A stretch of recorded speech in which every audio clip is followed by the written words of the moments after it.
ہم نے کتنی بار آنکھوں سے دیکھا جوان العمر بیٹا چارپائی کے اوپر لیٹا ہوا ہوتا ہے، ماں آگے بڑھتی ہے، بیٹے تجھے کیا ہوا، مجھے بتاؤ تو صحیح۔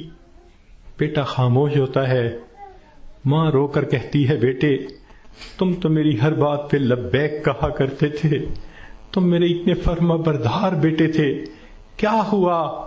بیٹا اپنی اماں سے نہیں روٹھا کرتے، نہیں خفا ہوتے، بتاؤ تمہیں کیا ہوا؟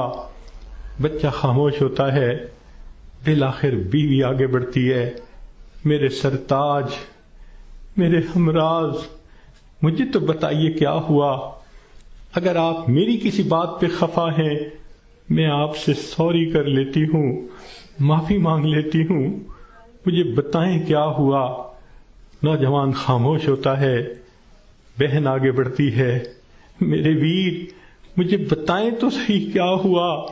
خاموش ہوتا ہے، بہن کہتی ہے کہ مجھے بتائیں، میں ابھی ڈاکٹر کو بلواتی ہوں، مگر جوان کوئی جواب نہیں دیتا۔ بیٹی آگے بڑھتی ہے، ابو مجھے بتائیں تو صحیح کیا ہوا؟ ابو میں آپ کی بیٹی ہوں، میں آپ کی خدمت کے لیے 24 گھنٹے حاضر ہوں، کچھ کھانا ہے یا پینا ہے مجھے بتائیے، کوئی کام ہے مجھے بتا دیجئے، ابو مجھے بتائیں تو صحیح کیا ہوا؟ باپ خاموش ہوتا ہے، بیٹی روتی رہ جاتی ہے، ماں پھر آگے بڑھتی ہے، بیٹے میں نے کال کر دی ہے، ابھی ڈاکٹر کو بلواؤں گی، تمہارا علاج کرواؤں گی۔ بیٹا خاموش ہوتا ہے، اسی خاموشی کی حالت میں ماں دیکھتی ہے، آنکھیں کھلی رہ گئیں، روح نکل گئی، وہ اپنے کانپتے ہاتھوں کے ساتھ جوان بیٹے کی آنکھوں کو انگوٹھے رکھ دیتی ہے۔ اس ماں نے کبھی سوچا بھی نہ تھا میں بڑھاپے میں جوان بیٹے کی آنکھیں بند کروں گی۔ جب بچے کی روح نکل جاتی ہے، سب رو رہے ہوتے ہیں، کہنا شروع کر دیتے ہیں میت کو فلاں کپڑے میں رکھ دو، تھوڑی دیر پہلے یہ کسی کا باپ تھا، یہ نوجوان کسی کا بیٹا تھا، کسی کا بھائی تھا، کسی کا خاوند تھا، اب کیا ہوا؟ سب نے اس کو میت میت کہنا شروع کر دیا۔ تو جواب ملے گا اصلی انسان تو چلا گیا، یہ اس کا جسم باقی ہے، اس کو بھی ہم اس کے اصلی گھر پہنچائیں گے۔ چنانچہ اس کو نہلا دیا جاتا ہے، کفنا دیا جاتا ہے اور جنازے کا اعلان کر دیا جاتا ہے۔ اس کو لینے کے لیے کئی رشتہ دار کمرے کے اندر آ جاتے ہیں، بھئی تم کیوں آئے ہو؟ ہم اس کو اس کے اصلی گھر پہنچانے کے لیے۔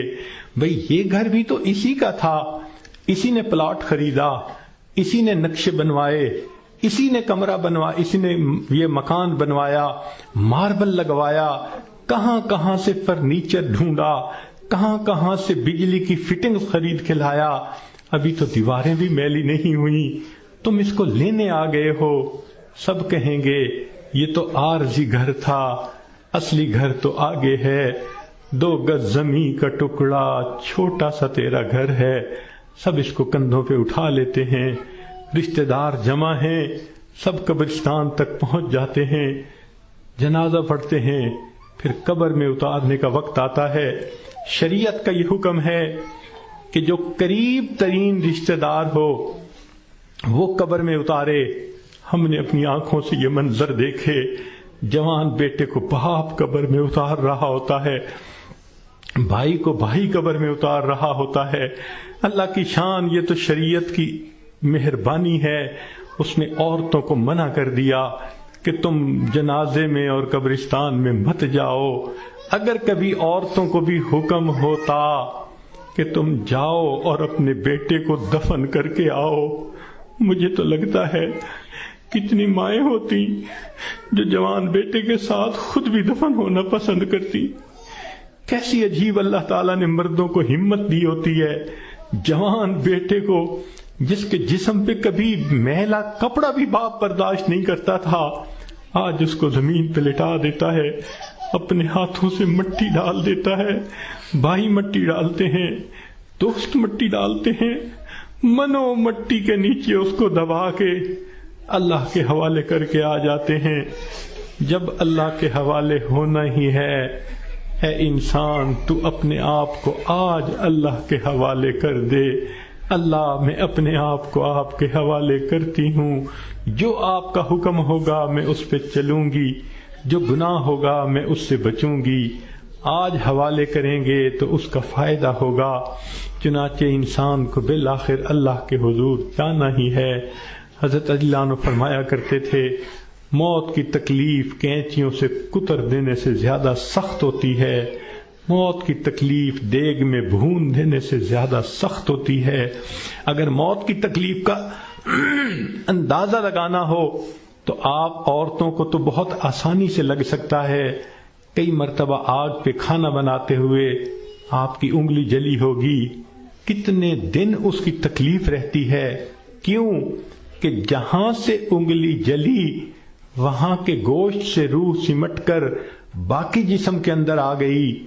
اگر اتنی تھوڑی سی جگہ سے روح سمٹ گئی، اتنی تکلیف ہے۔ جب پورے جسم سے روح سمیٹ لی جائے گی اس وقت تکلیف کیا ہوگی، ذرا اس کو یاد کر لیجئے۔ آج وقت ہے ہم اس کی تیاری کر لیں، پھر موت کے وقت تکلیف ایسی نہیں ہوگی۔ چنانچہ حدیث پاک میں آتا ہے، جب مومن کی موت کا وقت آتا ہے اللہ تعالیٰ ملک الموت کو بھیجتے ہیں، جنت کے فرشتوں کو بھی بھیجتے ہیں، وہ جنت کی خوشبوؤں کے رومال بھی لے کے آتے ہیں اور اس بندے کے سینے پہ خوشبوؤں والا رومال رکھ دیتے ہیں۔ اس بندے کو جنت کی خوشبو آتی ہے، اس کا دماغ معطر ہو جاتا ہے اور اس کی روح کو ایسے قبض کرتے ہیں جیسے مکھن میں سے بال نکال لیتے ہیں۔ جب اس کی روح کو لے کے چلے جاتے ہیں اللہ تعالیٰ فرشتوں کو حکم فرماتے ہیں، دیکھو یہ میرا نیک بندہ تھا، روح کو قبض کر لیا گیا، اب جدھر سے اس کا جنازہ گزرے گا تم راستے کے دونوں طرف ادب سے کھڑے ہو جاؤ۔ سبحان اللہ، مومن کی کیا شان ہے، جہاں جہاں سے جنازہ گزرتا ہے فرشتے راستے کے دونوں طرف ادب سے کھڑے ہوتے ہیں۔ حدیث پاک میں آتا ہے، جس جگہ یہ بیٹھ کر نماز پڑھتا تھا زمین کا وہ ٹکڑا رو رہا ہوتا ہے، جہاں قرآن پڑھا کرتا تھا زمین کا وہ حصہ رو رہا ہوتا ہے، آسمان کے وہ دروازے روتے ہیں جہاں سے اس کے لیے رزق اتارا جاتا تھا۔ سبحان اللہ، یہ اللہ کے عاشق کی موت ہے۔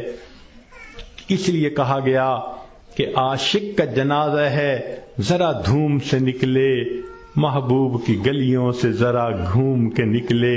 یہ عاشق کا جنازہ جا رہا ہے، پھر اس کو جب دفن کیا جاتا ہے حدیث پاک میں آتا ہے اللہ تعالیٰ فرشتوں کو فرماتے ہیں، یہ میرا بندہ دنیا سے تھکا ماندہ آیا ہے، جاؤ اور اس کو جا کر کہہ دو نم کنومت العروس، دلہن کی نیند سو جا۔ فرشتہ آ کے خوشخبری دے دیتا ہے تم دلہن کی نیند سو جاؤ۔ یہاں محدثین نے نکتہ لکھا، یہ کیوں نہ کہا میٹھی نیند سو جاؤ، آرام کی نیند سو جاؤ، گہری نیند سو جاؤ، یہ کیوں کہا کہ دلہن کی نیند سو جاؤ؟